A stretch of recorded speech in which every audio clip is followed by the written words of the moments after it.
주식을 하려고 마음을 먹긴 했는데 삼성전자 말고는 아는 주식이 없어서 답답하시죠. 산업 내에서 가장 규모가 크고 그 산업을 주도하는 종목을 대장주라고 부릅니다. 오늘은 각 산업별로 어떤 기업들이 대장주 역할을 하고 있는지 정리해 보겠습니다. 안녕하세요, 박구미입니다. 오늘도 주식 초보들을 위한 영상을 준비했습니다. 우리나라에 2,000개가 넘는 주식이 상장되어 거래가 되고 있습니다. 이 많은 주식들 중에 나와 인연이 닿을 주식을 찾는 것은 매우 힘든 일입니다. 그래서 제가 예전에 주식을 처음 시작했을 때 했던 것이 바로 이 대장주 정리라는 것이었는데요. 나름 큰 도움이 되었던 기억이 납니다. 제가 영상을 통해 주식을 추천드릴 수는 없지만 어떤 주식이 있다는 것은 말씀드릴 수가 있겠죠. 어떤 주식이 거래가 되고 있는지를 알고 있으면 이 주식시장의 감을 잡는 것에 도움이 될 거라고 생각이 됩니다. 특정 섹터 중에서 시가총액이 큰 순서대로 대장주라고 생각하고 정리를 해드릴 거고요. 시가총액이라고 하는 것은 시장에 존재하는 주식들을 싹 모은 것을 말하는데요. 주식시장에서 기업의 덩치를 판단하는 가장 기본적인 기준이 됩니다. 여러분들이 주식시장에서 기업들을 바라볼 때 3천억 원 이상의 시가총액을 가졌다 그러면 어느 정도 크니까 투자할 만하다라고 생각하시면 되고요. 1조 원이 넘으면 정말 엄청나게 큰 대기업이구나 이렇게 기준을 잡아두시면 좋습니다.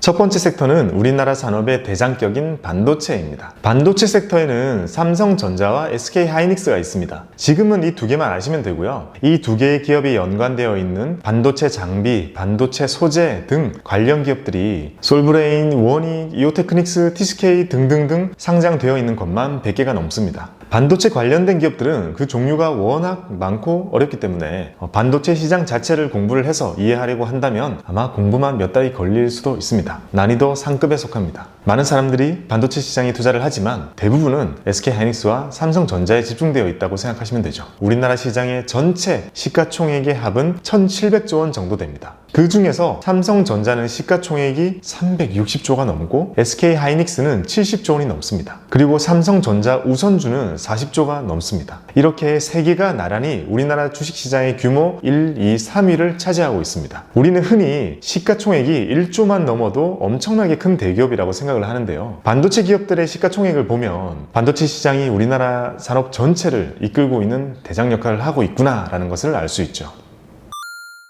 두 번째 섹터는 보험 섹터입니다. 생명보험의 대장은 삼성생명, 손해보험의 대장은 삼성화재입니다. 삼성생명의 시총은 14조 원, 삼성화재의 시가총액은 10조 원입니다. 또 삼성이죠. 그렇습니다. 삼성은 보험 섹터에서도 압도적인 크기를 자랑하는 대장주입니다. 그 뒤를 이어서 DB손해보험, 오렌지라이프, 현대해상, 하나생명, 메리츠화재 이렇게 이어지고 있습니다. 보험 산업 자체는요, 과거의 전통적인 산업의 느낌이 강하고요. 저금리 시대가 오면서 다소 어려움을 겪고 있는데요. 이 기업들이 앞으로 어떤 전략으로 이런 어려움을 헤쳐나가는지를 살펴보시는 것이 좋겠습니다.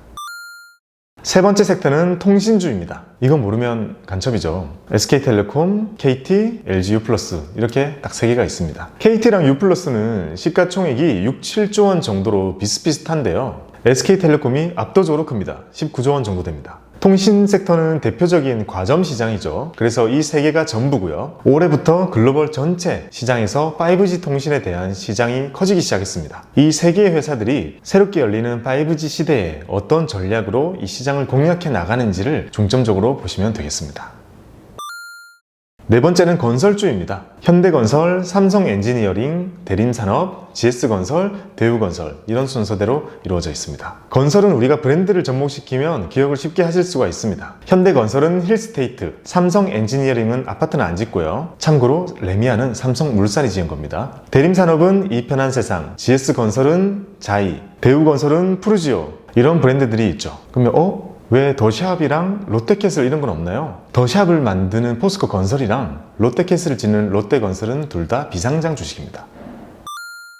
다음은 항공주입니다. 항공 섹터에서는 대한항공, 한진칼, 아시아나항공 이렇게 세 개가 대장주 역할을 하고 있고요. 이 대한항공과 아시아나항공을 비교를 해보면 이 두 기업의 시가총액 차이도 상당히 많이 나죠. 우리가 생각하는 것보다 대한항공이 아시아나항공보다 훨씬 크구나 이렇게 생각을 할 수 있습니다. 실제로 비행기 대수도 대한항공이 아시아나항공보다 2배가 더 많습니다. 대한항공이 160대 정도, 그리고 아시아나항공이 80대 정도의 항공기를 가지고 있죠. 그 뒤를 이어서 우리가 비행기를 타면서 이용을 하긴 하는데 상장이 되어 있는지 몰랐던 기업들, 제주항공, 진에어, 에어부산, 티웨이항공 이런 기업들이 상장이 되어 있습니다. 제주항공의 비행기는 40대, 나머지 기업들은 20대씩 정도 가지고 있으니 우리가 쉽게 기억하는 방법은 대한항공의 절반 정도가 아시아나, 그리고 아시아나의 절반 정도가 제주항공, 이렇게 기억하시면 됩니다. 다음은 자동차 섹터입니다. 이것도 정말 뻔하죠. 현대차, 기아차, 쌍용차 끝입니다. 현대차는 시총이 25조, 기아차는 시총이 16조, 그리고 쌍용차는 3천억? 현대기아가 다 하는구나, 이렇게 생각하시면 되죠. 현대기아차는 내수보다는 해외에서의 판매량을 살피는 것이 중요하고요. 또한 이 자동차 시장에서의 패러다임이 바뀌고 있기 때문에 현대차 그룹이 이렇게 크게 바뀌고 있는 글로벌 자동차 시장에서 수소차나 전기차 이런 신기술들을 어떻게 준비하는지를 잘 살피시는 게 좋을 것 같습니다. 자, 다음은 식품 섹터입니다. 식품 섹터의 대장주라고 할 만한 기업들이 상당히 많습니다. 그만큼 큰 기업들이 되게 많아요. 시총이 큰 순서대로 말씀을 드려볼게요. 초코파이를 만드는 오리온, 설탕을 만드는 CJ 제일제당, 소스류를 만드는 오뚜기, 커피 믹스를 만드는 동서, 라면을 만드는 농심, 과자를 만드는 롯데제과, 참치를 만드는 동원, 청정원을 가지고 있는 대상, 그리고 라면을 만드는 삼양, 치킨을 만드는 하림, 그리고 빵을 만드는 삼립. 정말 많죠. 이런 식품 기업들은 이 먹는 것이 필수 소비재이기 때문에 경기의 영향을 매우 덜 받는 대표적인 경기 방어주로 분류가 됩니다. 그리고 이 많은 기업들은 크기도 상당하고요. 해당 식품의 영역에서는 독점적인 힘을 가지고 있는 것이 보통입니다. 그래서 우리나라에서 이런 식품들이 좀 더 팔리고 좀 덜 팔리고 이런 것들이 크게 영향을 주지는 않고요. 글로벌 한류 열풍에 맞춰서 이런 식품 기업들이 해외 진출을 많이 시도를 하고 있는데요. 해외 진출의 결과가 어떻게 나오는지에 따라서 주가의 영향을 받을 거라고 생각이 됩니다. 그래서 특정 국가에서 어떤 음식을 엄청 많이 먹더라, 이런 소식이 딱 들렸을 땐 바로 찾아보는 그런 습관을 가지면 좋겠죠. 다음은 증권 섹터입니다. 우리 채널의 구독자분들은 오히려 이 증권사의 이름들이 더 익숙할 것 같습니다. CMA도 열고 달러도 사고 발행어음도 사고 하면서 이 큰 증권사들이 뭔지 이미 배우셨을 겁니다. 시가총액 순서로 보면 미래셋대우, 한국금융지주, NH투자증권, 삼성증권, 메리츠종금증권, 키움증권, 유안타증권 순서입니다. 근데 보다 보니까 한두 개가 안 보이죠. KB증권이랑 신한금융투자는 비상장입니다. 자, 증권업 하면 우리가 잘 알다시피 예전처럼 주식 매매에 대한, 상품 매매에 대한 수수료를 많이 받지는 않습니다. 그래서 수익성이 많이 줄어들기는 했는데, 역으로 생각해보면 저금리 시대가 되면서 모든 사람들이 투자를 해야만 한다고 생각을 하죠. 그래서 여러분들처럼 투자를 고민하고 새롭게 시작하시는 분들이 되게 많습니다. 이것은 증권사에 보면 나쁘지 않은 상황이라 볼 수 있죠. 그래서 여러분들은 이런 증권사들이 매매 수수료가 아닌 다른 수익을 어떻게 잘 만들어내는지를 유심히 살펴보시면 되겠습니다.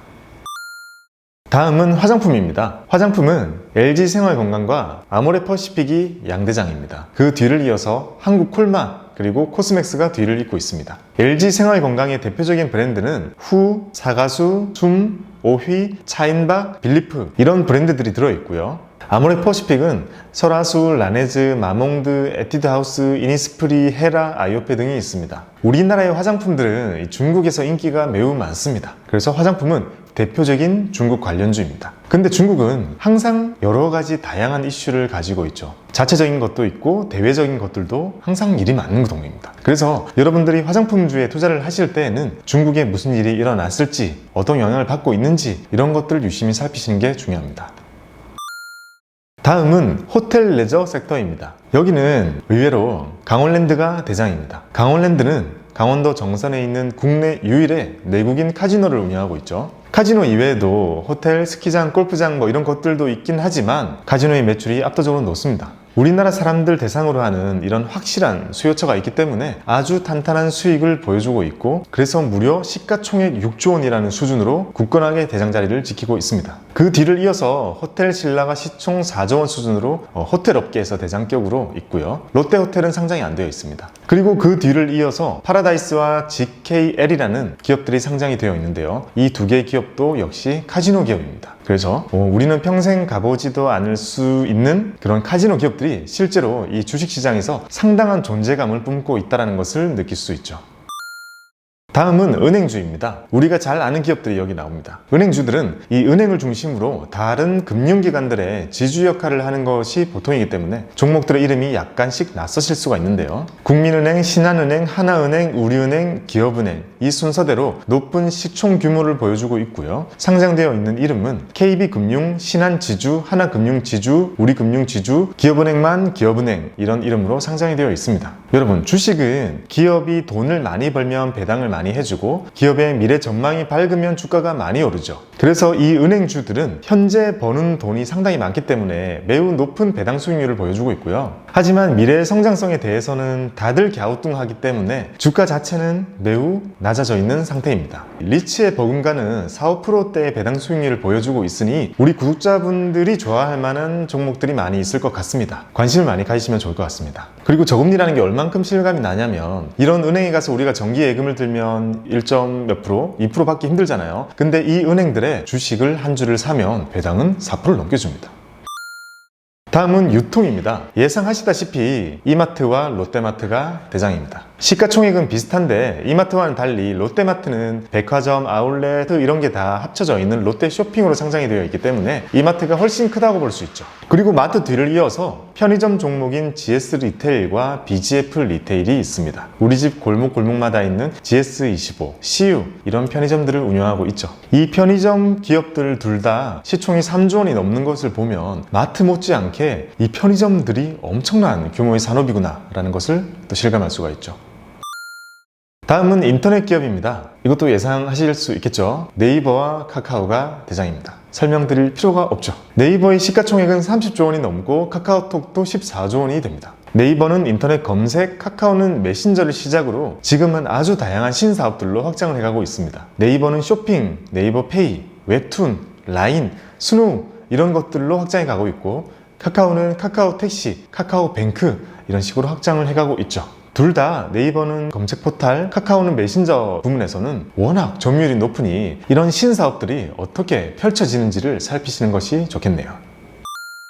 다음은 방송 콘텐츠입니다. 글로벌 한류 열풍에 맞게 우리나라에는 수많은 방송 콘텐츠 기업들이 상장이 되어 있습니다. 이런 콘텐츠 기업들은 어떤 영화가 상을 탄다거나 어떤 드라마가 대박이 난다거나 어떤 가수가 성공을 하는 등 우리가 쉽게 접할 수 있는 그런 미디어 속에 투자의 힌트를 찾을 수 있는 즐거움이 있습니다. 이 섹터의 가장 대장격은 CJ ENM입니다. 안 하는 게 없죠. 영화도 만들고 드라마도 만들고 배급도 하고 다 하죠. 그리고 두 번째가 스튜디오 드래곤. 여기는 바로 이 위에 있는 CJ ENM의 드라마 사업 부분이 떨어져 나와서 상장한 기업입니다. 그 뒤를 이어서 우리가 너무나 잘 알고 있는 엔터테인먼트 3사가 뒤를 잇습니다. JYP, SM, YG 이렇게 큰 엔터테인먼트 3사의 기업들도 시가총액이 1조 원 안 되는 수준에 형성이 되어 있거든요. 참고로 BTS가 소속되어 있는 빅히트 엔터테인먼트라는 곳이 상장을 준비하고 있는데요. 상장 후에 예상되는 시가총액이 6조 원 수준이라고 하니 방탄소년단이 글로벌 시장에서 얼마나 대박이 난 것인지 짐작할 수 있죠.